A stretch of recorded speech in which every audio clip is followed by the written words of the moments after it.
Ana melihat di situ justru malah Hendrik dan Roni di atas kasurnya Ana. Mereka berdua ini diem ya, sambil jongkok semua dalam keadaan telanjang bulat. Dan justru yang lebih parah ini malah si Roni. Tubuh Roni ini udah dipenuhi dengan koreng. Entah mungkin ini gak pernah mandi atau apa. Kalau si Ana masih sayang sama kakaknya, dituntun di kamar mandi, dimandiin segala macem. Ini Roni kan dalam keadaan tubuhnya ini penuh koreng. Saat Ana sedang ketakutan, tiba-tiba mereka langsung beranjak, bangkit dari kasur itu, lompat dan langsung menarik Ana. Ana ditarik dan langsung dijatuhkan di kasur. Mereka berdua ini benar-benar di luar kesadaran, justru malah tampak seram. Mas Hendrik, tolong. Dibungkam lagi, dicekik lagi, bahkan berkali-kali perut Ana ini dipukul-pukul sama si Roni. Mereka pun langsung merobek paksa jaket yang dikenakan Ana.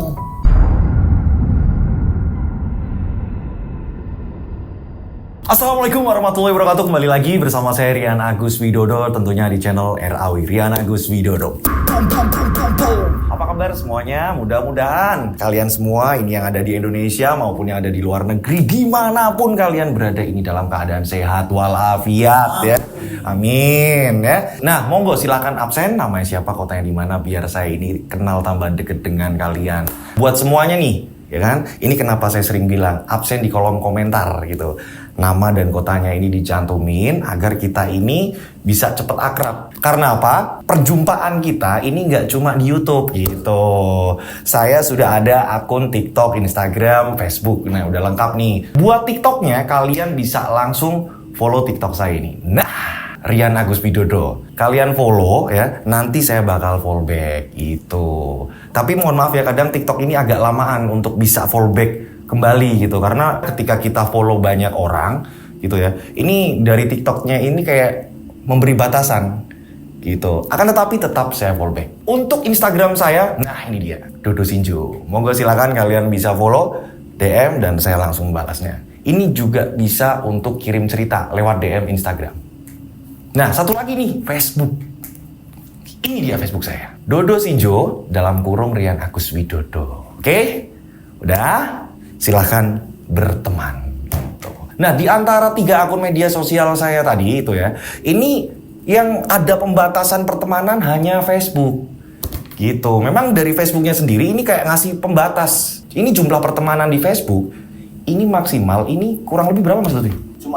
Cuma 5.000 gitu. Akan tetapi kita masih bisa berinteraksi. Dan banyak kegiatan-kegiatan saya yang di luar syuting ini saya taruh di Facebook gitu. Jadi kita bisa berteman selama 24 jam gitu. Ketika saya nggak tayang, kalian bisa langsung cek Facebook saya. Barangkali saya ini lagi live atau mungkin saya lagi ada kegiatan apa. Jadi kalian bisa ngikutin terus gitu ya. Dan kenal akhirnya karena udah biasa muncul di kolom komentar YouTube. Pastikan semuanya sudah beres untuk memfollow akun-akun saya.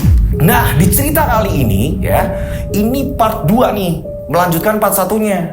Yang judulnya apa sih Mas? Ini dia judulnya. Nah, Arwah Ningsih bakar hidup-hidup debt kolektor penagih motor. Nah, ini part 2-nya nih.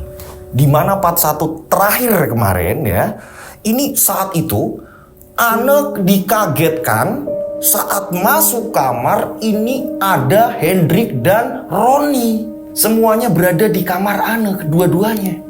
Dan dalam keadaan bugil. Ana yang mau teriak minta tolong justru malah langsung disergap. Bener-bener mereka berdua ini buas melihat Ana. Nah, pada saat itu Ana mencoba melawan akan tetapi justru malah dibanting, diranjang. Mereka berdua ini benar-benar seperti haus, sangat liar, pengen menyetubuhi Ana. Padahal Hendrik sendiri ini kan kakaknya. Kok bisa sampai seperti ini? Kalian penasaran ya? Ini kalau bisa kalian nonton di part 1-nya dulu, agar kalian tidak bingung siapa Hendrik, siapa Ana, siapa Roni gitu kan ya. Jadi kalian nggak pusing nih gitu. Biar ceritanya ini jelas. Nah, kalian sudah penasaran bagaimana nasib Ana? Tak perlu lama-lama lagi, kita langsung saja menuju ke ceritanya.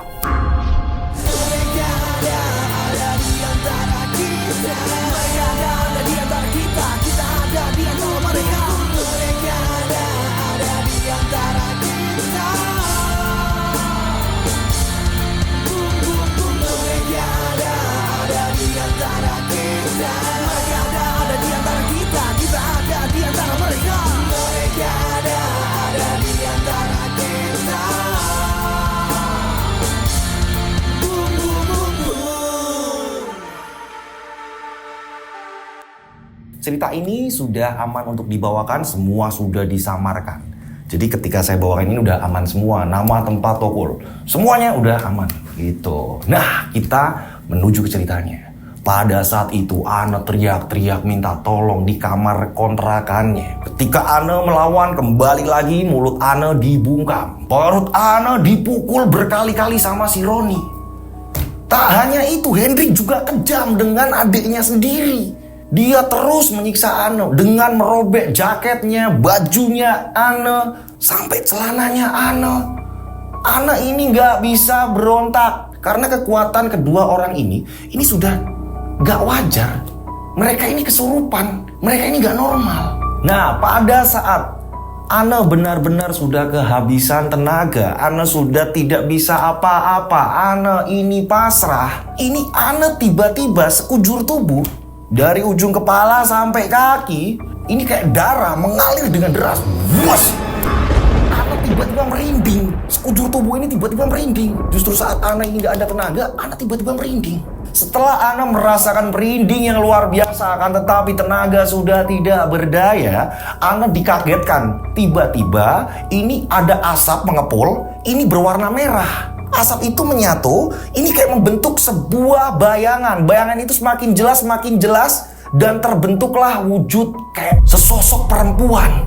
Ana ini melihat, akan tetapi ini tenaga udah memang, udah habis-habisan. Jadi hanya bisa melongo melihat.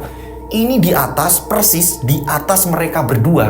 Adanya di belakang mereka berdua. Jadi kan anak ini rebahan, ya kan? Dua orang tadi, Hendrik dan Roni, ini kan berada di atasnya Ana. Mereka sedang menggerayangi Ana. Nah, makhluk ini di belakang mereka, akan tetapi posisinya di atas.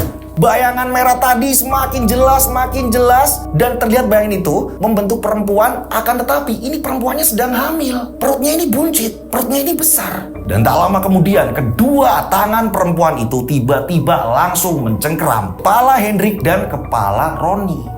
Dijambak dan langsung dilempar, dibanting. Buak, mereka pun langsung terjungkal. Dari ranjang mereka terjatuh, mereka berdua ini terjatuh.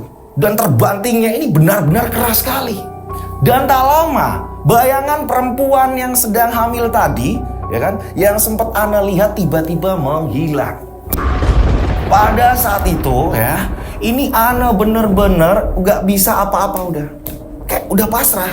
Setelah bayangan perempuan tadi menghilang, Ana yang sudah pasrah, udah lemah, udah letih, gak berdaya, boro-boro berdiri, ya kan, geser tubuh dia sendiri aja udah gak mampu. Ana tapi masih bisa melihat. Sayup-sayup Ana masih bisa melihat.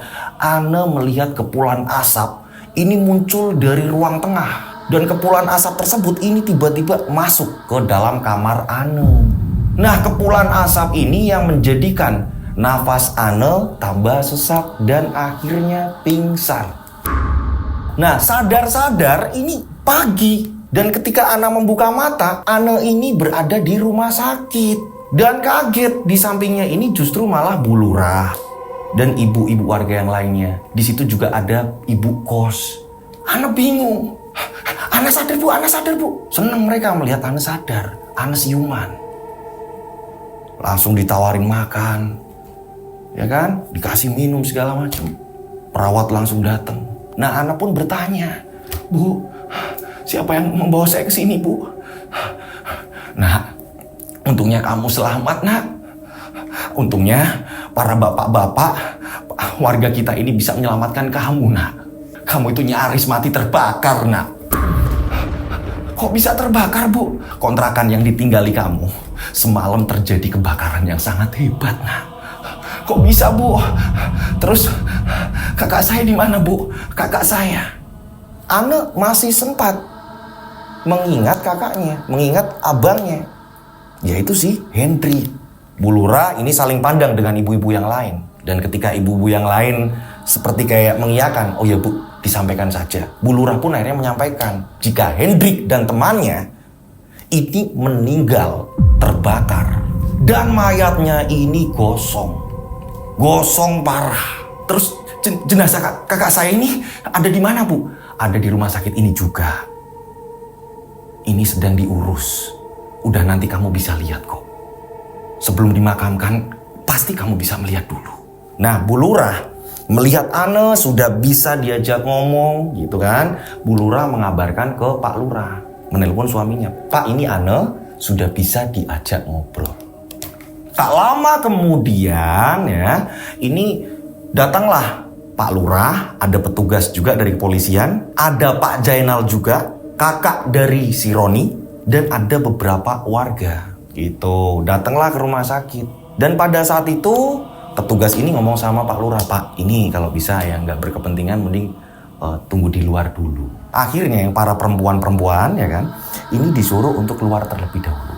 Gitu, mereka menunggu di luar. Dan ternyata di sini kedatangan mereka, Pak Lurah, Pak Polisi dan warga, begitu juga dengan Pak Jainal, ini mau menanyakan ke Ane, gitu loh, interogasi kejadian awal seperti apa, kronologinya bagaimana. Pada saat itu petugas kepolisian ini ngomong sama Ane nih, Mbak Ane bagaimana kondisinya? Udah enakan? Udah Pak. Emang terjadi kebakaran ya Pak? Iya. Nah, saya, Pak Lurah, ini juga sudah menanyakan apa yang sebenarnya terjadi dengan adiknya Pak Jainal. Pak Jainal juga sudah menceritakan jika sakitnya si Roni ini hampir sama kayak si Hendrik, kakaknya Mbak Ane. Sama. Dia kena gangguan mental. Dan menurut penuturan Pak Jainal, ini Roni ini sering kesurupan. Bukan begitu, Pak? Nah, Pak Jainal pun mengiyakan. Iya, Pak. Dan pada akhirnya, Pak, di pengobatan terakhir ini malah kabur, Pak. Pak Jainal menceritakan dengan detail. Makanya Pak Jainal ini sempat mencari ke rumahnya Ane, barangkali datang ke situ.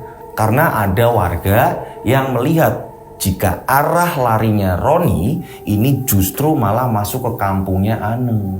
Di situ juga Pak Jainal ikut menambahkan, iya Mbak Ane, pada saat saya datang ke tempat Mbak Ane, ini kan saya minta tolong ya kan, untuk diantar ke Pak RT. Di situ setelah Mbak Ane pulang, saya juga ke tempatnya warga yang lagi pada ronda.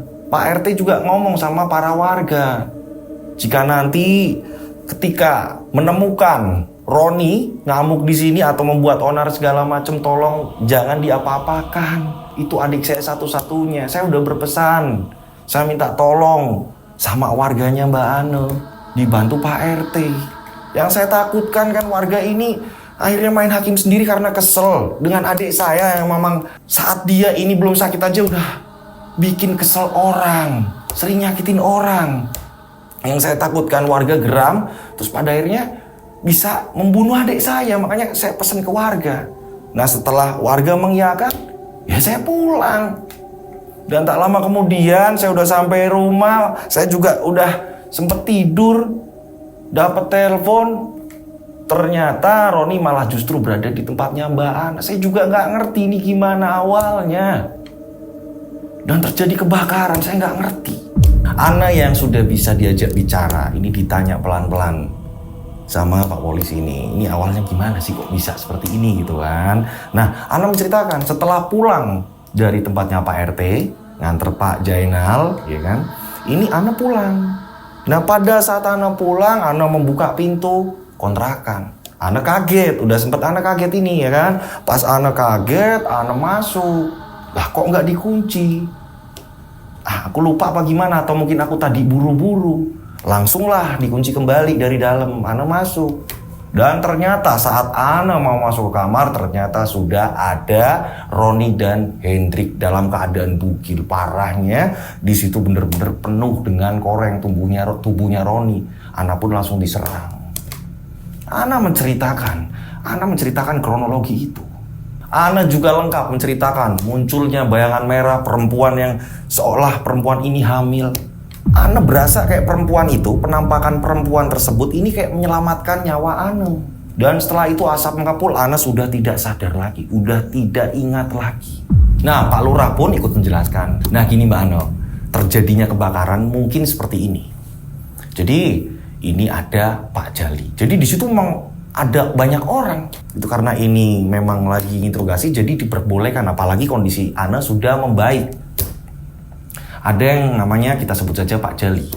Pak Jali pun ini ikut bercerita. Iya mbak, gini pak kronologinya. Pak Jali cerita, jika pada saat itu dia sedang ngontrol ladang. Tengah malam, Pak Jali ini sedang ngontrol sawah. Kontrol sawahnya lagi muter, tiba-tiba dikagetkan. Ini muncul dari semak-semak. Ini langsung melewati di sampingnya Pak Jali. Pak Jali kaget. Pak Jali melihat ini orang ya kan, udah jelas-jelas orang ini tidak menggunakan busana sehelai pun. Ya, tubuhnya penuh koreng sambil membawa kayu. Ujungnya ini dibakar. Jadi hampir kayak obor. Dibawa lari. Dan larinya ini kayak orang kesetanan, kenceng banget. Nah karena Pak Jali ini mikirnya takutnya maling atau apa segala macam, ini dibuntuti sama Pak Jali. Akan tetapi sosok itu malah justru masuk ke semak-semak. Dan arahnya ini masuk ke arah perkampungannya si Ane, perkampungannya si Hendrik. Pak Lurah pun ikut mengatakan, nah mungkin kesimpulan kami itu mungkin si Roni.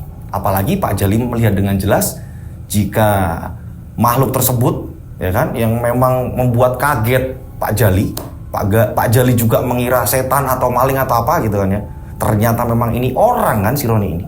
Ini membawa api. Menurut kami itu Roni. Ini bisa jadi juga nih ketika Mbak Ane nganter Pak Jainal ke tempatnya Pak RT. Nah ini disinilah momen mungkin Roni masuk. Nah entah ini kobaran api tadi ini dilempar atau bagaimana ya kan. Ini yang mengakibatkan kebakaran di kontrakan yang ditinggali Mbak Ane dan Mas Hendrik. Nah Ane pun bertanya, jika memang kontrakan saya kebakaran, asap memang mengepul di mana-mana sampai saya ini udah nggak sadarkan diri, ini yang nyelamatin saya siapa? Kata Bu Lurah ada warga yang nyelamatin saya. Nah hingga pada akhirnya Pak Lurah menjelaskan. Pak Lurah menjawab pertanyaan Ane. Jadi Pak Lurah juga sudah mendapatkan informasi. Jadi ada orang, kita sebut saja warga di situ namanya Rosid. Dia ini tukang ojek. Nah kebetulan Mas Rosid ini memang dia mau pulang karena udah capek kan ya, habis narik. Ini tenaganya buat besok pagi lagi gitu kan, mau istirahat. Mas Rosid pulang. Akan tetapi ketika Mas Rosid ini sudah mau mendekati kampungnya, ini Mas Rosid satu kampung juga nih sama si Ane gitu. Mas Rosid ini melihat ada perempuan jalannya cepat. Hah? Ini perempuan kok jalannya cepat? Diamati Mas Rosid lagi sampai disorot pakai lampu motor. Mas Rosid kaget jika perempuan tersebut ini sedang hamil menggunakan gaun merah. Pada saat itu memang sangat sepi sekali. Mas Rosid mendekati perempuan tersebut. Saat Mas Rosid melihat wajah perempuan itu, kata Mas Rosid ini, perempuan itu justru malah menangis. Wajahnya ini pucat tapi menangis posisinya. Mas Rosid pun ini juga baru lihat perempuan ini. Ini bukan orang tempat saya ini. Dia nggak tinggal di sini. Ditanya sama Mas Rosid, Mbak mau kemana? Mau saya anterin apa bagaimana Mbak? Perempuan hamil tadi yang menggunakan gaun merah ini justru malah jalannya semakin cepat. Kembali dikejar Mas Rosid. Mas Rosid pun menjelaskan jika saat ditawari hanya menangis, kembali menangis lagi, menangis lagi. Saat Rosid ini semakin curiga dan sepertinya janggal nih, nggak pada umumnya ini orang kok aneh. Ini orang ini mau ngapain? Rosid justru malah berhenti. Dia yang awalnya ini mengendarakan motor gitu kan ya untuk mengejar perempuan tadi, justru memutuskan untuk berhenti. Dia tetap menyalakan lampu motornya dan diarahkan ke perempuan itu. Tiba-tiba Rosid ini tercengang, Rosid ini kaget ketika melihat kaki perempuan itu tidak menyentuh tanah dan jalan semakin cepat. Hantu apa ya? Hantu apa ya? Rosid ketakutan. Ini diceritain ke Pak Lurah, diceritain ke semua. Jadi Pak Lurah sudah mendapatkan informasi, ya kan? Apa yang terjadi pada saat itu, siapa saja yang melihat kejanggalan-kejanggalan, terjadinya kebakaran bagaimana. Ini sudah mendapatkan informasi semua. Makanya mereka ini pada ke rumah sakit yang pertama juga melihat jenazahnya si Hendrik dan Roni, dan di sini juga meminta keterangan dari si Ane gitu. Diceritain semua kronologi itu. Oke, kita lanjut. Pak Lurah menceritakan lagi, pada saat itu Rosid yang ketakutan pada saat itu terus mengamati, justru perempuan tadi ini hilangnya justru malah ke arah kontrakannya Ane, kontrakannya si Hendrik. Rosid panik. Rosid akhirnya kembali menyalakan motor, Rosid ngebut Gimana caranya aku harus lapor warga. Dan pada akhirnya ketemu warga. Sesampainya di pos ronda ya kan, ini Rosid langsung lapor sama warga yang jaga. Nah warga-warga ini juga mengatakan baru saja kami juga kedatangan Pak RT dan satu lagi ada tetangga desa namanya Pak Jainal, ya kan, nitip barangkali Roni ini datang ke sini karena dia ini dalam kondisi yang lagi tidak sehat, udah di atas normal, dititipkan agar masyarakat di sini jangan main hakim sendiri. Baru seperti itu, baru datang ke situ. Nah ini Rosid laporan bahwa ada perempuan, ya kan, bergaun merah dalam kondisi hamil, ini jalannya cepet banget, nggak menyentuh tanah, hilangnya justru malah ke arah kontrakannya si Ane. Nah setelah mendapatkan laporan dari Rosid, ini warga langsung menuju ke tempatnya Ane dan mereka dikagetkan asap mengepul di bagian atap kontrakan. Ini api sudah menyala, membakar bagian atap. Langsung warga berkumpul, ya kan, ini nyari air untuk memadamkan api. Dan sebagian warga juga ini berusaha untuk menyelamatkan Ane dan Hendrik. Tujuannya awalnya seperti itu karena nggak tahu kalau di dalam ini juga ada Roni. Warga ini masuk langsung menuju ke kamar Ane, ya kan, warga langsung menyelamatkan Ane. Ketika salah satu warga ini berusaha mau nyelamatin Ane, ini kan Ane duluan, apalagi dia perempuan gitu kan ya. Ini langsung ditarik, dibawa keluar, ya kan, diangkat.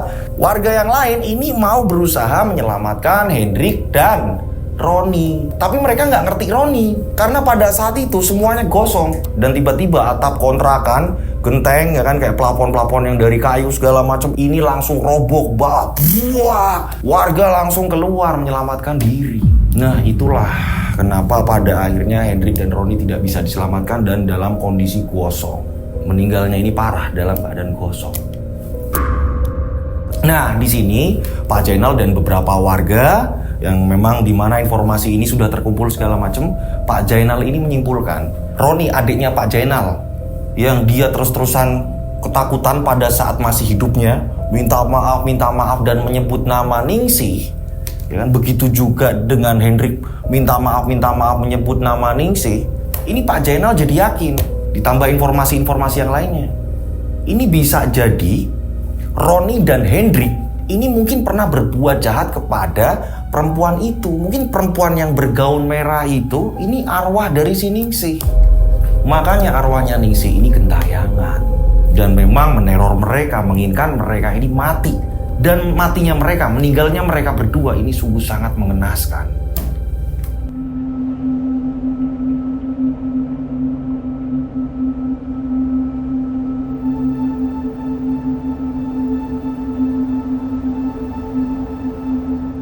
Singkat cerita, hingga pada akhirnya di sini Ane juga sudah mulai membaik. Ane juga melihat kondisi kakaknya ini gosong, melihat Roni juga gosong.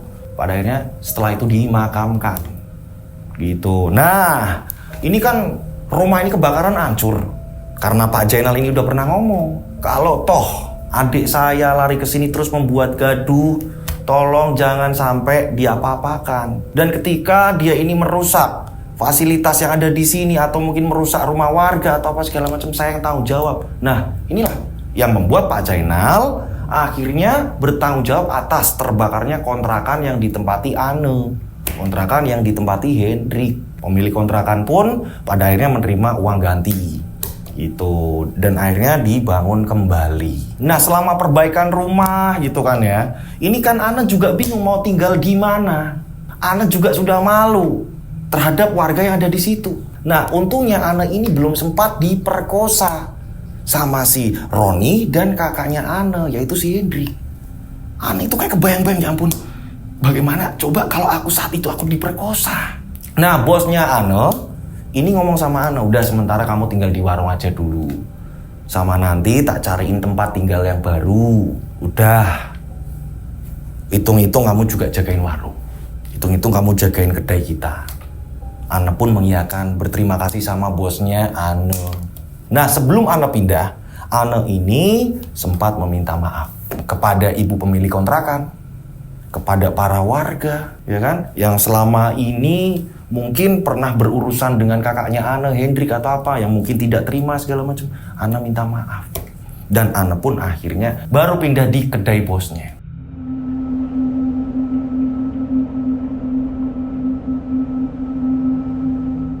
Nah, berjalannya waktu, Ane benar-benar ya selama di kedai, ini ketika melayani orang beli es krim gitu kan ya. Ini Ane, ini sering yang namanya bengong. Ane ini mengalami trauma. Ane membayangkan, kok bisa kakaknya sendiri si Hendrik ini kok sampai ada di situ dengan ikatan yang sudah terlepas, sudah di atas ranjangnya Ane, dan justru malah mau memperkosa Ane. Bukannya malah saat itu mungkin atau menyingkirkan Roni atau apa, justru mereka ini terlihat berebut pengen memperkosa Ane. Sampai Ane gak habis pikir, ini mereka kesurupan setan apa. Mereka benar-benar buas. Akan tetapi di sisi lain Ane juga masih bersyukur. Untungnya Ane belum sempat diperkosa. Dan Ane juga penasaran dengan makhluk perempuan itu siapa ya? Apa itu yang namanya Ningsih? Menurut penuturan warga juga seperti itu. Dan Mas Hendrik pada saat masih hidup juga menyebut-nyebut nama Ningsih. Dia selalu minta maaf. Apakah makhluk itu yang aku lihat? Di situ kan Ane sering bengong, sering apa gitu kan. Ini yang menjadikan bosnya ini akhirnya negur Ane. Ane, kamu itu loh bengong terus. Sudah berapa kali Bapak ingetin? Udah, ikhlaskan, udah yang terjadi udah. Saat ini kamu menatap masa depan. Ya, Bapak tahu saudara-saudara kamu sampai gak ada yang datang kemari. Ini kayak beban banget buat kamu. Kamu harus memikul sendirinya kondisi yang seperti itu. Gak mudah.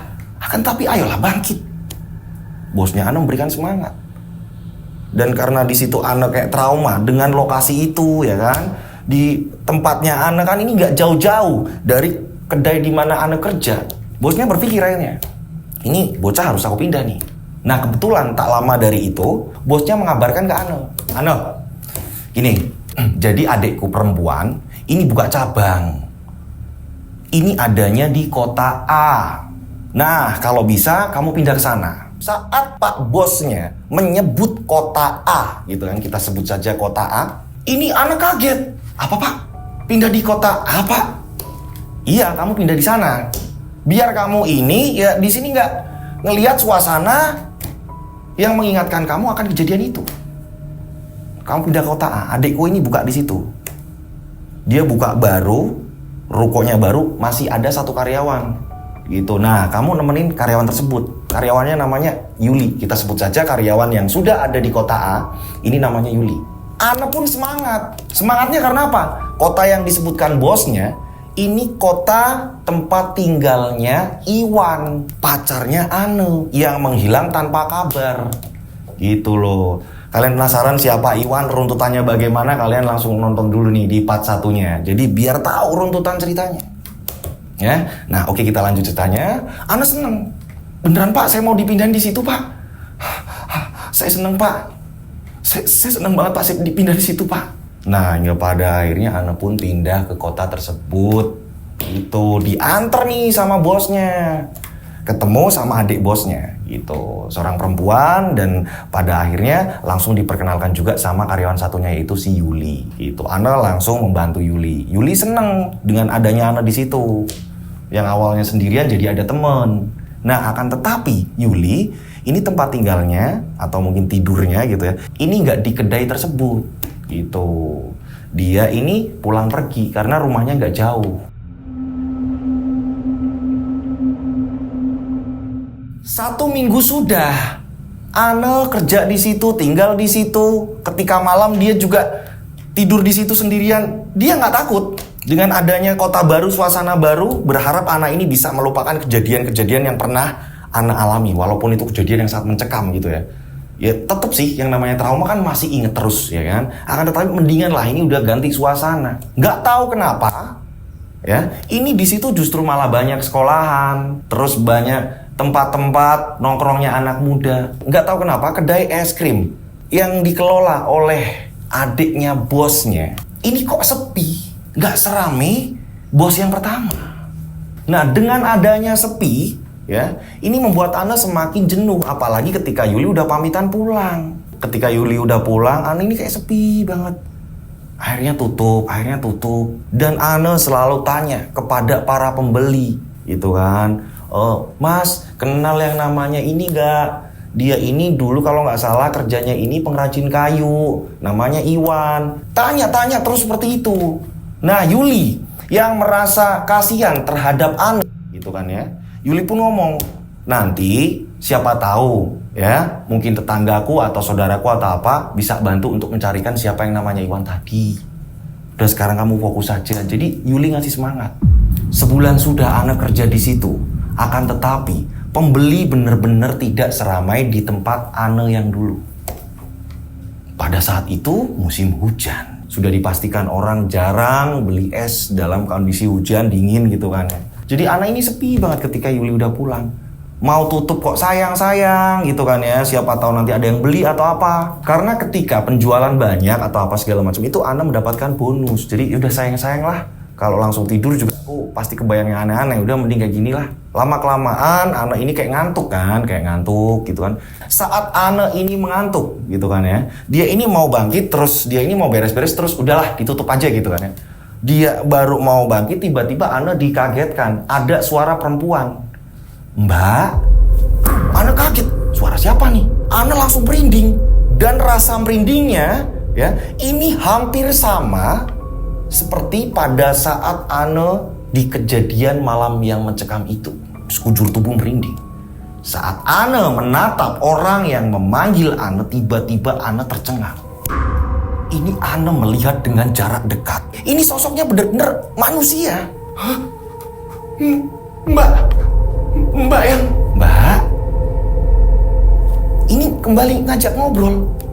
Iya mbak. Mbak ini yang... Ana mengingat. Perempuan itu ya, ini sama persis yang dilihat Ana pada saat kejadian itu. Menggunakan gaun merah. Dan Ana pun memastikan di bagian perutnya, apakah dia ini perutnya rata atau buncit karena sedang hamil gitu kan. Ini Ana memastikan dan ternyata benar. Perempuan tersebut ini hamil. Perutnya udah agak besaran. Sama persis yang dilihat Ana waktu terakhir. Semakin jelas gitu kan. Pada saat mau menjambak Hendrik dan Roni gitu kan. Ini semakin jelas. Di saat Ana ini antara mau pingsan ya kan, kehabisan tenaga, Ana itu melihat dengan jelas. Dan ini sama wujudnya. Ana masih mengingat. Nah pada saat itu Ana benar-benar gugup. Mau banyak tanya juga kayak lidah ini susah. Hanya bisa mbak itu mbak. Jadi hanya seperti itu. Tak lama dari itu tiba-tiba ada yang menepuk pundaknya Ana. Ana. Ternyata Ana ini ngimpi. Ini bos perempuannya nih, adik dari bos yang pertama. Kamu ini loh tidur, pintu semua masih dibuka. Ini gimana kalau ada yang masuk? Tempat uang di kasir juga gak dikunci, kamu malah ketiduran. Kalau memang udah gak kuat, kan ibu selalu bilang, ditutup aja udah. Ini kebetulan aja ibu lewat loh. Ya bu, maafin saya bu, maafin saya. Nah Ana pun minta maaf dan segera menutup kedai. Merasa bersalah. Dan setelah menutup kedai, bosnya ini udah pulang, ya kan? Ana kepikiran apa itu yang namanya ningsih. Sangat jelas sekali. Ini berjalannya waktu, ya kan? Buat lama kemudian, tiba-tiba pagi-pagi saat Yuli ini berangkat kerja, ini Yuli gugup nih.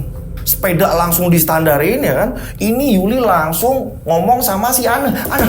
Ana, ada kabar baik, ada kabar baik.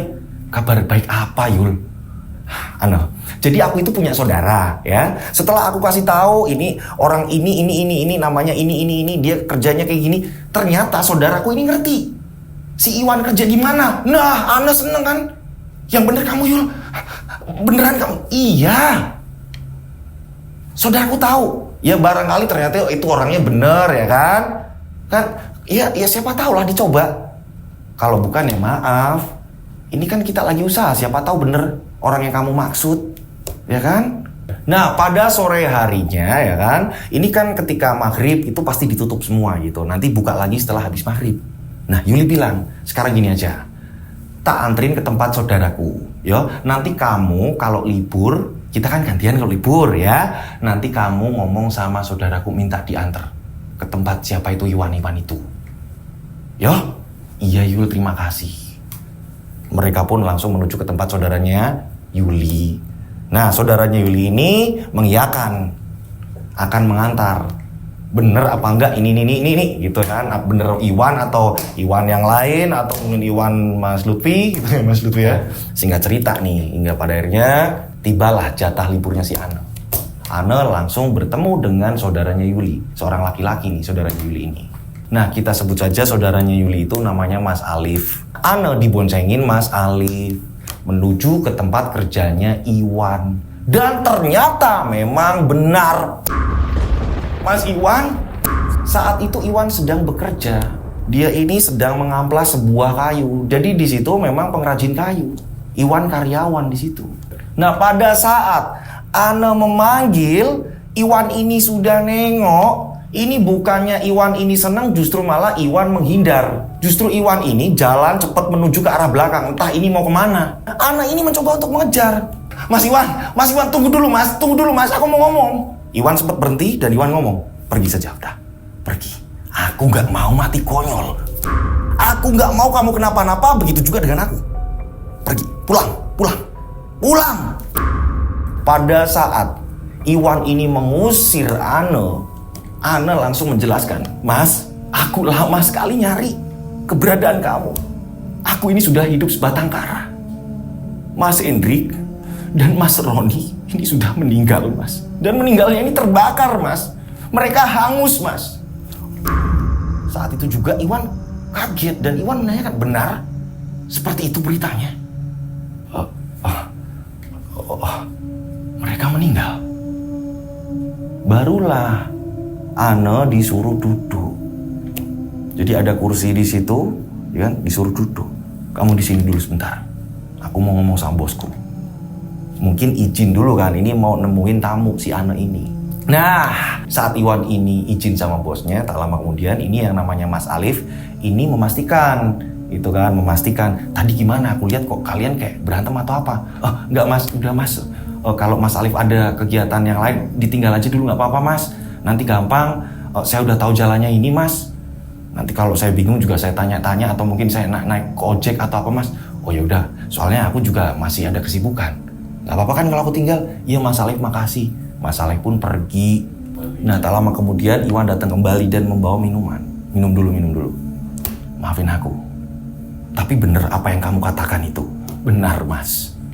Dan aku sekarang udah pindah di kota ini. Aku ikut bos baru. Adik dari bos pertamaku. Ane pun mempertanyakan. Kamu udah tahu aku hidup serba kebingungan. Apalagi selama kakakku masih hidup, ini bener-bener selalu membuat kerusuhan, selalu membuat onar. Kenapa kamu malah menghindar? Kenapa kamu malah menghilang dan kamu ini perginya kemana? Aku menghubungi kamu gak aktif, kamu kemana aja Mas? Akhirnya Iwan pun cerita. Untung aku selamat. Maksudnya Mas? Tak lama dari aku ngapel ke tempat kamu, pada malam itu kamu masih ingat? Kakakmu pulang dengan temannya.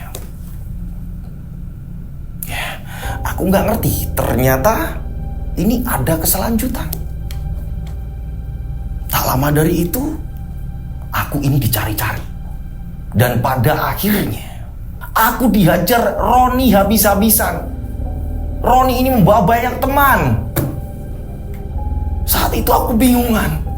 Nah, di situ ini Roni mengatakan jika ternyata Roni ini cemburu dengan adanya aku ini pacaran sama kamu. Roni temennya kakakmu itu, ya, ini cemburu dia, gak suka keberadaan aku di situ. Dan pada akhirnya dia mengumpulkan pasukannya, ini yang mungkin berniat mencelakai aku. Pada saat aku dihajar habis-habisan sampai aku babak belur. Untungnya ada beberapa warga lewat dan pada akhirnya berhasil menghentikan aksi gila mereka. Aku nyaris mati di situ. Mereka semua pada bubar. Warga berdatangan. Dan akhirnya aku tahu, oh ternyata Roni temen kakaknya si Ane ini suka sama si Ane. Nah, semenjak itu Iwan berpikir, sudahlah, mending aku menjauh dari Ane daripada aku atau Ane dalam bahaya. Aku juga nggak mau mati konyol. Ana menceritakan kronologi kebakarannya semuanya, detail.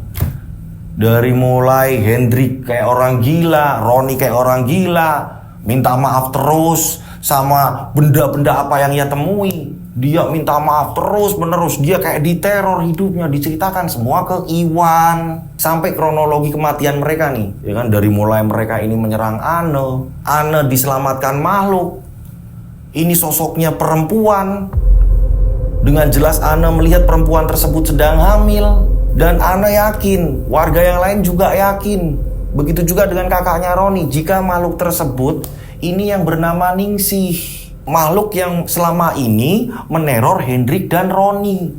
Yang ia sebut-sebut. Maaf Ningsih, maaf Ningsih, maaf Mbak Ningsih. Itu yang nyelamatin aku, Iwan. Di sini Iwan kayak sempat kaget mendengar kata Ningsih. Bentar. Yang kamu lihat itu seperti apa? Ningsihnya ini bentuknya kayak apa? Ana pun menjelaskan. Dengan jelas di mimpi aku, ya, dia ini menyapa aku. Akan tetapi gak banyak kata, hanya Mbak. Dia memanggil aku. Dia dalam keadaan hamil. Dia menggunakan gaun merah. Rambutnya ini terurai. Wajahnya ini pucat dan sedih.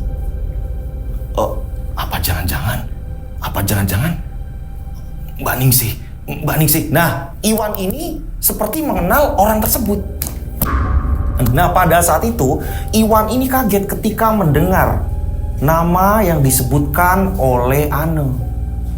Ningsih, Mas. Aku yakin yang gentayangan itu Ningsih, perempuan dengan wujud seperti itu. Dia hamil dan menggunakan gaun merah. Ningsih. Iya, Mas. Pada saat itu, saat Mas Hendrik ini kambuh, ngamuk segala macam, dia selalu menyebut nama Ningsih dan minta maaf terus menerus. Dan aku yakin perempuan itu namanya Ningsih, Mas. Emang kamu kenal Ningsih, Mas? Jadi gini, untuk memastikan, barangkali yang kamu sebut Ningsih dan ciri-ciri itu benar-benar memang sesuai ya, yang aku kenal, ini barangkali ini ternyata satu orang gitu. Sama yang aku kenal. Aku memanggilnya Mbak Ningsih. Terus Mbak Ningsih itu, udah, sekarang untuk memastikan, kamu ikut aku. Ya, kamu tunggu sebentar, aku mau pamit sama bos. Iwan pun masuk ke dalam pamit sama bos bahwa ada keperluan. Karena memang ini dadakan. Jarang sekali Iwan yang namanya dia ini pamit atau apa. Baru kali ini. Dan bosnya pun mengiyakan karena garapan-garapan Iwan ini dikenal rapi. Bosnya juga takut ketika Iwan ini pindah di tempat kerja yang lain gitu, akhirnya diperbolehkan. Nah, Iwan langsung memboncengkan Ane, ya, ini jalan menuju ke rumahnya Ningsih. Barangkali ini memang satu orang, sama yang dimaksud sama si Ane juga. Dan Ane masih mengingat mukanya. Di mimpi hadir, Ane juga melihat penampakannya. Nah, sesampainya di rumahnya Ningsih, ya kan, jumpalah di situ ada seorang ibu-ibu tua ini sedang menyapu halaman. Assalamualaikum Bude. Waalaikumsalam. Wan, masuk sini Wan. Ada apa ya Wan? Bude, ada yang mau Iwan obrolin Bude. Mas Ahmadnya ada Bude. Ada, itu duduk di ruang tamu. Penting yo. Ya, ada sedikit penting sih Bude. Bude kenalin Bude. Ini temannya Iwan. Namanya Ane. Ane Bude. Ya silakan masuk. Mereka dipersilakan masuk. Pada saat itu ya kan, Mas Ahmad ini ya kan, ketika Iwan masuk menyapa Mas Ahmad ini udah kayak orang malas hidup. Pandangannya ini kosong. Menjawab salam dari Iwan, akan tetapi tidak melihat wajahnya Iwan. Assalamualaikum Mas. Waalaikumsalam. Pandangan udah mulai kosong. Duduklah di situ. Nah, ibunya Ahmad juga ikut ngomong. Ya kayak ginilah Ahmad. Ya, orang kalau ditinggal pergi sama orang yang dicintai, yo kayak gini. Udah Bude, mudah-mudahan semuanya jadi kembali normal lagi, baik-baik lagi, dan ada penggantinya. Nah, pada saat itu justru Ane ini malah diem dan tercengang dan langsung meremas tangan si Iwan. Kamu kenapa? Mas. Kamu kenapa?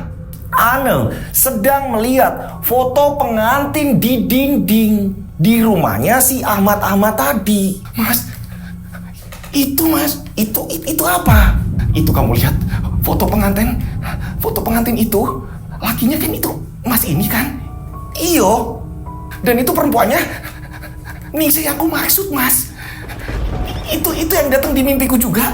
Begitu juga di wujud penampakan pada saat aku ini sedang mau diperkosa oleh Mas Hendrik dan Roni, Mas. Yang benar kamu. Nah, pada saat itu Ahmad gak tahu kenapa tiba-tiba langsung melihat wajah Ane. Kamu lihat siapa? Dan kamu ini siapa? Ane akhirnya mengatakan, maaf Mas, nama saya Ane. Apa benar itu yang namanya Mbak Ningsih? Ya, itu istri saya. Dia sekarang sudah di surga. Ane pun akhirnya menceritakan. Jadi Mbak Ningsih itu, Mas, dia ini yang awalnya aku nggak ngerti.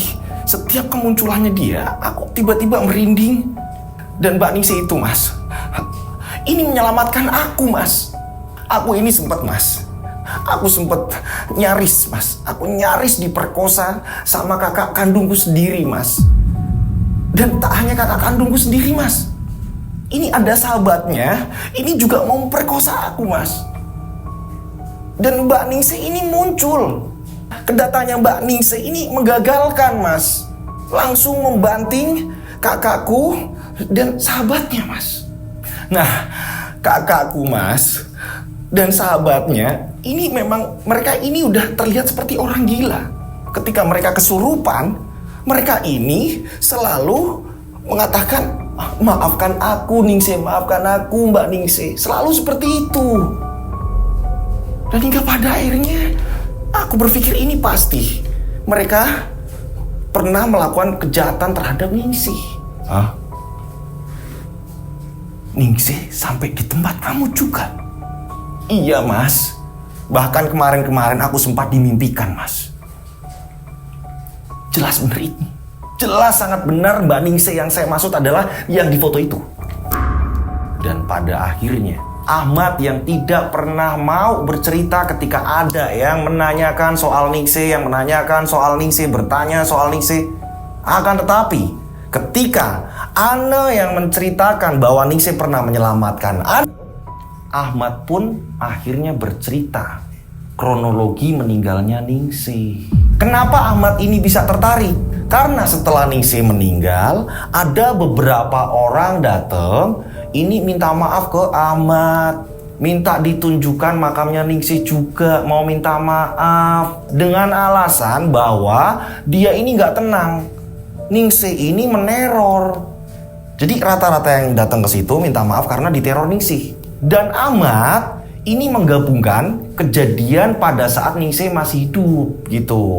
Rata-rata yang datang minta maaf ini orang-orang yang dibenci oleh Ningsih, pernah membuat luka Ningsih, entah itu perkataan atau apa segala macam. Jadi ternyata Ningsih juga bukan orang biasa. Nah, siapa Ningsih dan bagaimana kronologinya dia bisa meninggal? Ya kan? Kita langsung ke episode. Oh enggak, tenang. Enggak ke episode 3, tenang. Kita langsung habiskan sekarang juga.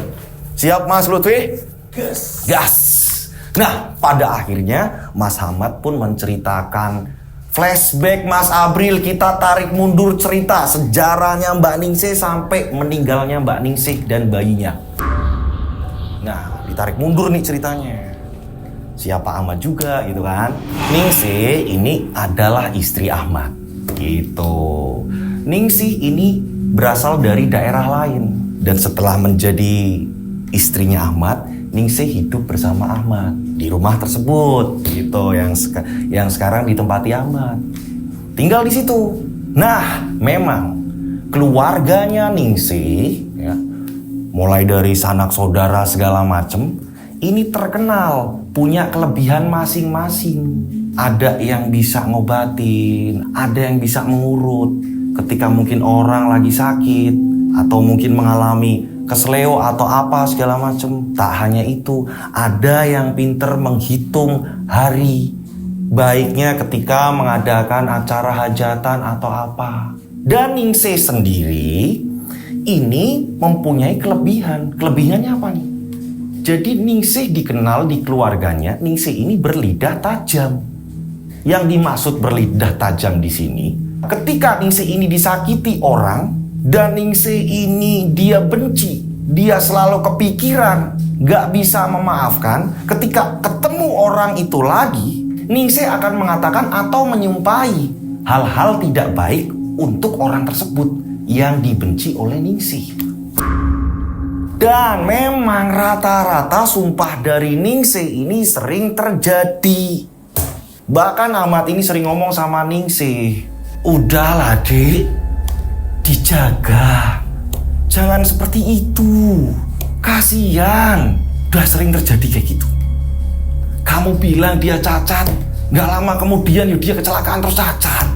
Kamu bakal bilang anaknya ini seperti ini, nanti bakalan akhirnya sakit-sakitan terus terjadi. Udahlah dek.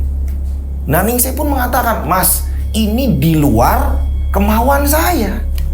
Berkali-kali saya melawan. Ketika saya ini mau mengatakan hal tidak baik, ini saya terus melawan, kata Ningsih pada saat itu. Akan tetapi gak tahu kenapa tiba-tiba ada sesuatu hal yang membisiki saya, dan akhirnya saya tergugah untuk mengatakan hal tersebut.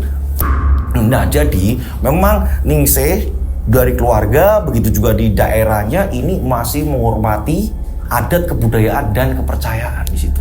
Masih mengangkat keyakinan itu.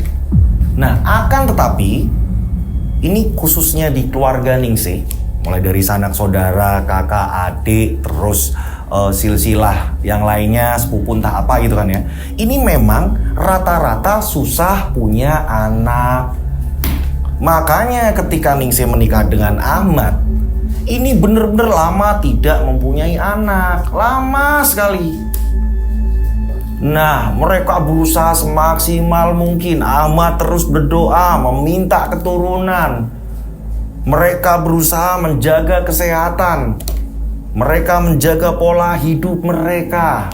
Berusaha ikhtiar, dan pada akhirnya penantian lama pun ya kan berbuah hasil. Ningsih hamil.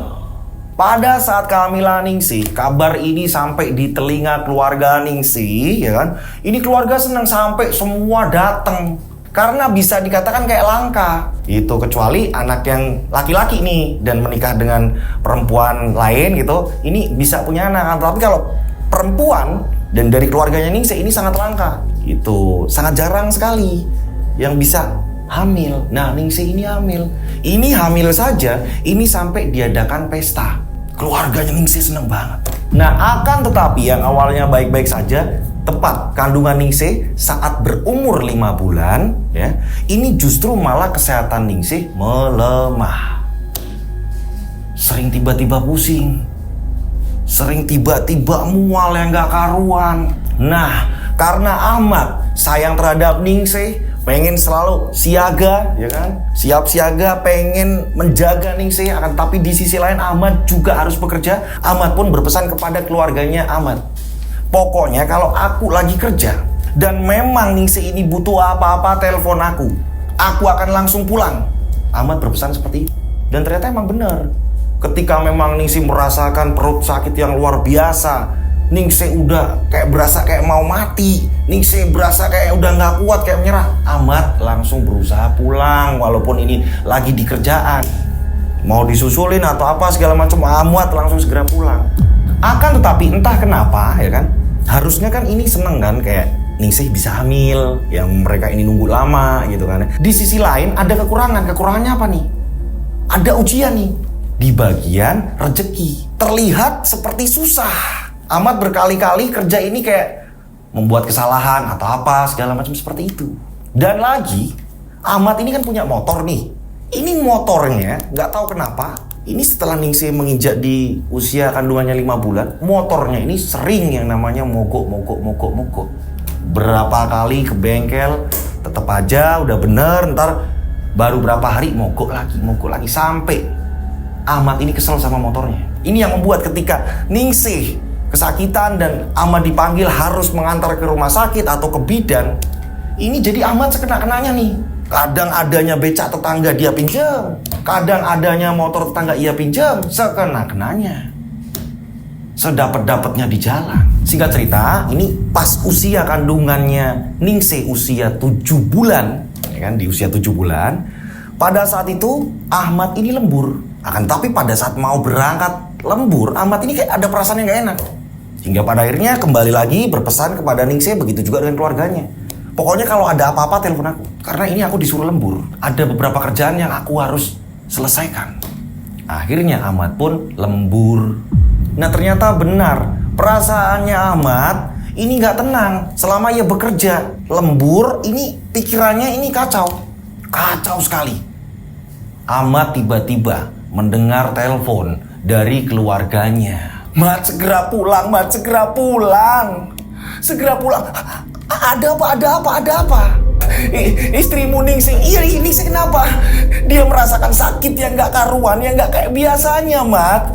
Tolong pulang, Mat. Nah, pada saat itu Ahmad langsung izin lagi sama bosnya. Awalnya sempat bosnya ini bingung, ini belum kelar. Akan tapi karena ini urusan nyawa, Ahmad bilang sama bosnya, mau dipecat silakanlah bos, ini penting. Ini lebih penting dari segalanya. Pada saat Ahmad ini mau menyalakan motornya, ini benar-benar Ahmad seperti disiksa. Ada ujian di bagian ini. Ini yang kenapa disebut kayak rezekinya ini sulit di bagian ini nih. Kayak ketimpa sial. Motornya ini tidak bisa diajak kerjasama, mogok lagi. Sial. Kembali dinyalain, susah, tetap mati.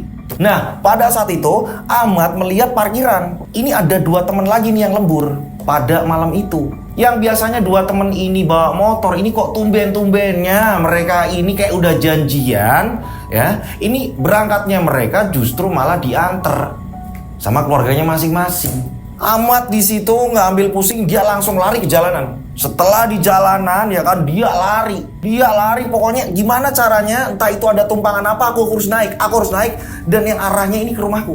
Nah, di tengah jalan saat Ahmad lari kenceng, dia ini sampai nggak sadar, udah nggak kerasa capek lagi, udah pikirannya ini yang udah kacau sekali, memikirkan istrinya yang usia kandungannya 7 bulan dan sekarang membutuhkan kehadiran Ahmad, pertolongan Ahmad, yang istrinya ini harus dibawa ke rumah sakit. Nah, hingga pada akhirnya Ahmad berpapasan dengan seseorang, kita sebut saja namanya Pak Bisri. Ahmad kenal sama Pak Bisri ini. Keluarga Ahmad juga mengenal Pak Bisri. Ahmad langsung memberhentikan motor Pak Bisri. Ahmad langsung ke tengah jalan, ya. Ini menghadang Pak Bisri. Pak berhenti. Pak Bisri ini sempat mau nabrak Ahmad karena ngerem mendadak. Mat, gimana sih kamu ini? Pak, tolongin saya. Tolongin apa? Kamu kenapa kok ngos-ngosan kayak gitu, lari-larian? Ada apa? Pak, saya pinjem motornya, Pak. Pinjem motornya? Mau kemana? Pak, istri saya harus dibawa ke rumah sakit, Pak. Kalau nggak ke tempat bidan, Pak. Istri saya membutuhkan saya, Pak. Dia ini sedang hamil. Dan kini usia kandungannya 7 bulan. Tapi dia ini mengalami sakitnya nggak karuan, Pak. Nggak tahu kenapa, Pak. Tolong, Pak. Saya butuh bantuan, Pak. Tolong. Lah, terus saya gimana? Pak, tolong, Pak. Tolong banget, Pak. Aduh, Mat. Bukan saya ini nggak mau minjemi, Mat. Tapi, maaf ya. Motor ini sedang bermasalah, nunggak angsuran. Saya takut nanti kamu di jalan ini kenapa-napa. Pak Bisri ini siapa? Pak Bisri adalah bapak kandungnya si Iwan. Iwan, ya. Gak adiknya Iwan. Semua ini pasti ada sesuatu dengan motor ini. Di jalanan ini pasti bermasalah. Lah, kalau kamu di jalanan, terus tiba-tiba diberhentikan atau gimana? Pak, udah Pak. Udah, nanti saya bakalan tanggung jawab, Pak. Tolong, Pak. Coba Bapak pikirkan kalau ada di posisi saya, Pak. Tolong, Pak. Wes. Gini aja. Anterin saya, setelah itu motornya dibawa. Iya, Pak, makasih, Pak. Nah, pada akhirnya Ahmad mengantar Pak Bisri pulang. Ahmad pun langsung pulang menemui istrinya, ya kan? Ini nggak ada pilihan lain. Istri Ahmad ini masih kuat, masih ada tenaga untuk membonceng. Nggak apa-apa, Mas, udah naik motor aja, nggak apa-apa. Pelan-pelan tapi ya, Mas, pelan-pelan. Karena memang kondisinya malam dan tetangga di daerah situ memang jarang yang punya mobil, punya kendaraan atau apa. Bingung si Ahmad ini, jadi ya udahlah, terpaksa ini untuk mempercepat Tapi istrinya minta jalannya pelan-pelan aja mas, gak apa-apa, pelan-pelan. Ahmad langsung memboncengkan istrinya pelan-pelan. Ahmad juga berpesan kepada keluarganya ya kan, ini kalau ada apa-apa nanti nusul, kita mau datang di rumah sakit ini. Ahmad pun jalan menuju ke rumah sakit. Gitu kan. Pada saat di tengah jalan sudah mulai jauh dari perkampungan. Jadi ini ada bagian jalan yang dimana kiri kanan ini hanya persawahan. Ini di persawahan tersebut ya kan, ini memang jalannya ini memang aspal ya kan, jalan lebar juga ini. Akan tapi kiri kanan memang persawahan. Nah Ahmad ini jalan. Ketika Ahmad kenceng sedikit, istrinya bilang pelan-pelan mas, pelan-pelan, pelan-pelan, nggak tahu kenapa sakit mas. Dan pilih jalannya halus. Iya deh, iya. Ini udah mas pilihin. Udah pelan mereka. Nah tiba-tiba Ahmad yang sedang berboncengan dengan istrinya dikagetkan. Ini dadakan ada motor langsung menghadang Ahmad. Minggir. Kaget Ahmad. Ya kan ngerem mendadak terus minggir. Udah gitu, ini udah jauh dari perkampungan. Turun. Nah Ahmad ini gak mau turun. Apa ini mas? Ada apa? Pengen apa? Mau apa mas? Saya ini buru-buru, istri saya harus saya bawa ke rumah sakit. Kondisinya sedang hamil.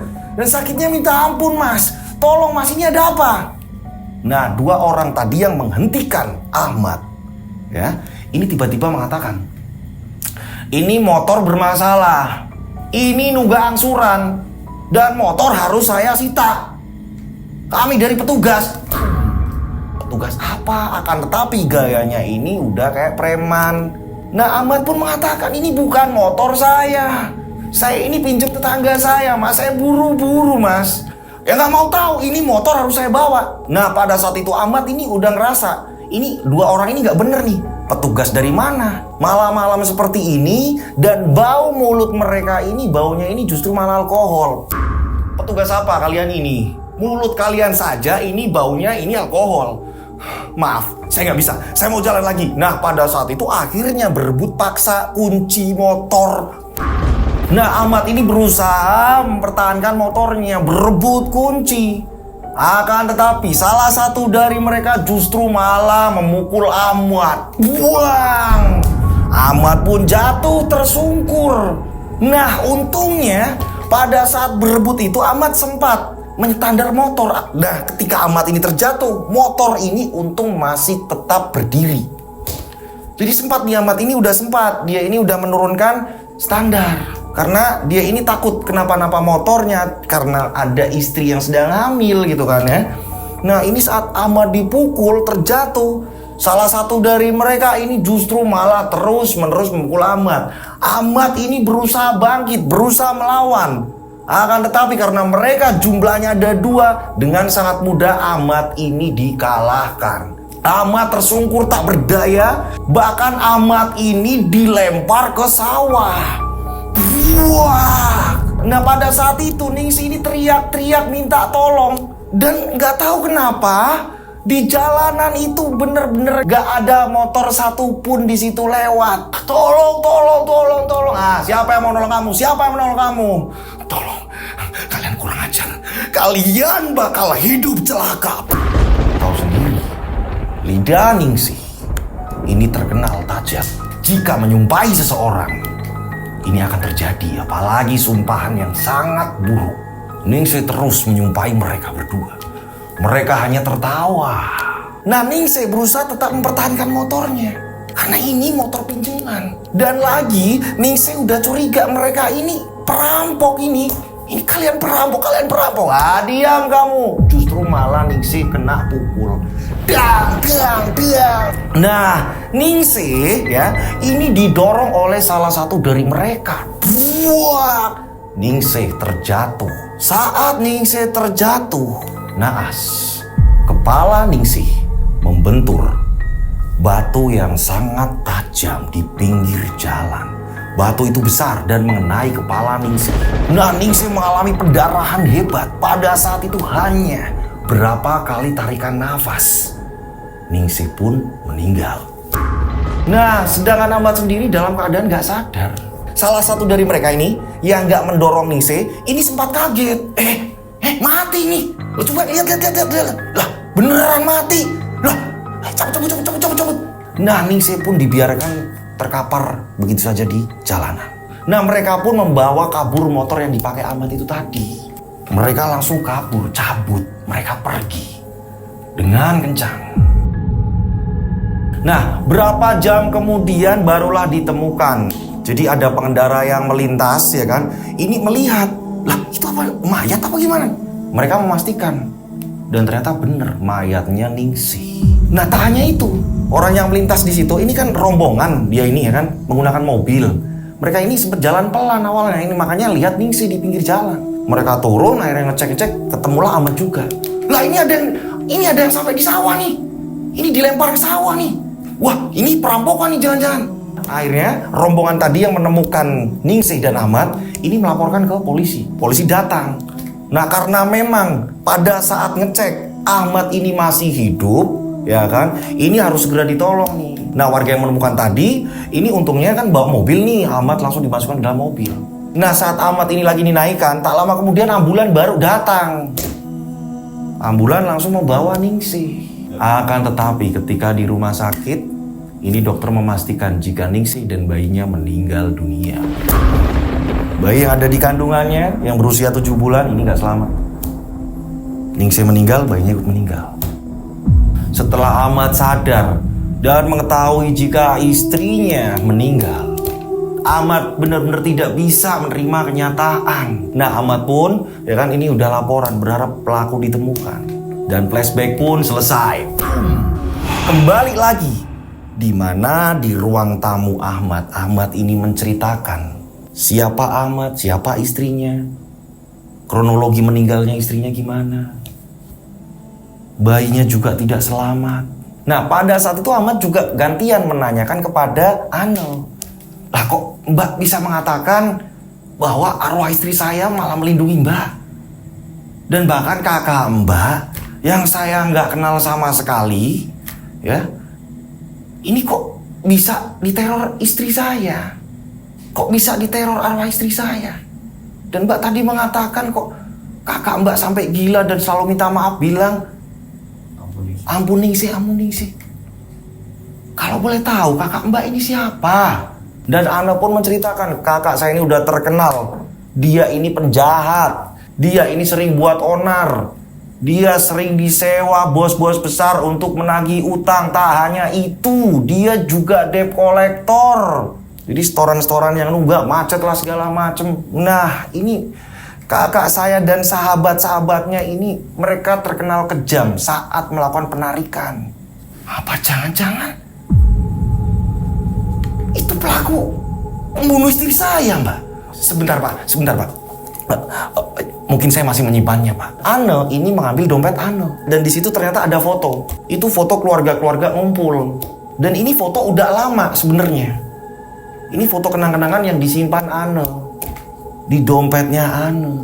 Ada kakaknya, ada saudara-saudaranya. Pas waktu ngumpul ada acara, diperlihatkanlah foto tersebut kepada Ahmad. Pak, pelaku pada saat itu Bapak mengenalinya nggak? Saya kenal, saya masih ingat wajahnya. Ada di foto ini nggak, Pak? Diperlihatkanlah foto yang diunjukkan oleh Ana. Lah, ini dia yang berdiri, ini dia. Ternyata benar, Pak Ahmad menunjukkan fotonya si Hendrik. Ini dia orangnya, ini dia. Nah, Ahmad pun langsung meminta, di mana dia sekarang? Di mana? Ana menjelaskan jika yang ditunjuk ini kakaknya Ane benar, dan Ane mengatakan ini namanya Hendrik. Ini kakak kandung saya. Kakak saya sudah meninggal, Pak. Meninggal? Ya, kakak saya ini udah meninggal. Dia ini sempat hilang. Saat pulang udah seperti orang gila. Yang saya sempat cerita tadi. Dia ini nggak tahu kenapa diobati nggak sembuh-sembuh. Setiap malam diteror dan dia menyebut Ningsih. Dan saya yakin pelaku satunya ini namanya Roni, Pak. Nah, Iwan pun sebenarnya ikut lega ketika mendengar Roni meninggal gitu kan. Nah, di sini Ana menjelaskan hanya mereka berdua yang sering diteror arwahnya Ningsih. Gilanya sama kan, tetapi untuk sakitnya ini justru malah lebih parah. Lebih parah si Roni. Mungkin bisa jadi Roni lah yang mendorong Ningsih. Mungkin bisa jadi seperti itu. Karena pada saat Ningsih didorong, kondisi Ahmad ini sama sekali sudah tidak sadar. Sudah tidak sadar, dia dilempar ke sawah ini udah nggak sadar. Ya pada akhirnya Ana pun minta diantar ke makamnya Ningsih gitu kan ya. Ini mau mendoakan Ningsih. Nah di sisi lain Iwan ini juga seneng. Akhirnya kejawab sudah semua. Iwan juga sudah tidak lagi kepikiran ketika dia ini lewat di mana, pergi kemana sudah nggak deg-degan. Ini kenapa Iwan ini nggak kemana-mana, dia lebih memilih bekerja saja karena ya pada saat itu memang diancam Roni, sempat dihajar sama Roni dan pasukannya. Untung aja selamat. Makanya menghindar dari Ana. Tetapi setelah dipastikan mereka berdua meninggal, Iwan lega. Nah senangnya Iwan lagi, ini kan udah deket nih. Karena si Ana kerjanya tidak jauh, masih di kota-kota itu juga. Dan pada akhirnya cerita pun selesai teman-teman ya. Bener-bener perjalanan yang sangat mengerikan. Teror arwah si Ningsih. Bener-bener cerita yang sangat epik, mengerikan sekali. Teror arwah Ningsih yang meninggal dalam keadaan hamil, bayinya juga ikut meninggal. Meninggalnya ini justru malah dibunuh. Dan balas dendamnya ini wow, sampai gosong ini.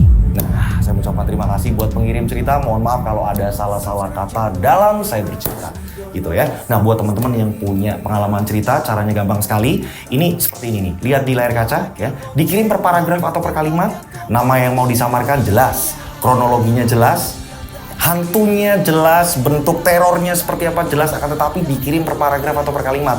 Ada jedanya. Jadi untuk dihafal mudah gitu ya. Oke, kirimnya kemana? Kalian bisa kirim ke DM Instagram saya @dodosinjo, ini dia. Atau kalian bisa kirim ke nomor WhatsApp saya 085870433336. Tiganya 4 kali. Saya ulang 085870433336. Tiganya 4 kali.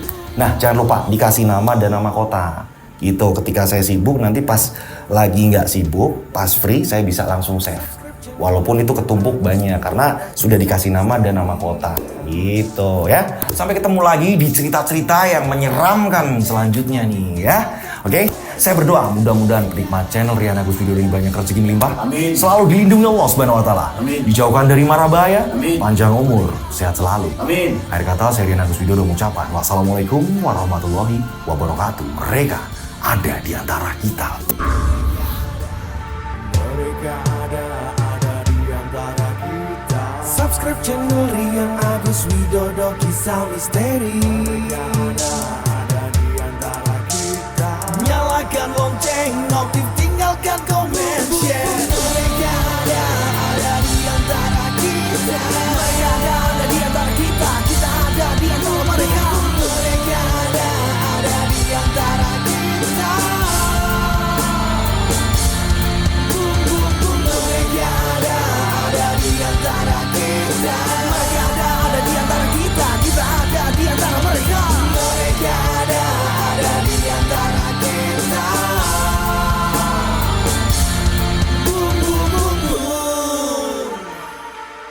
Mereka ada di antara kita. Subscribe channel Rian Agus Widodo, kisah misteri. Mereka ada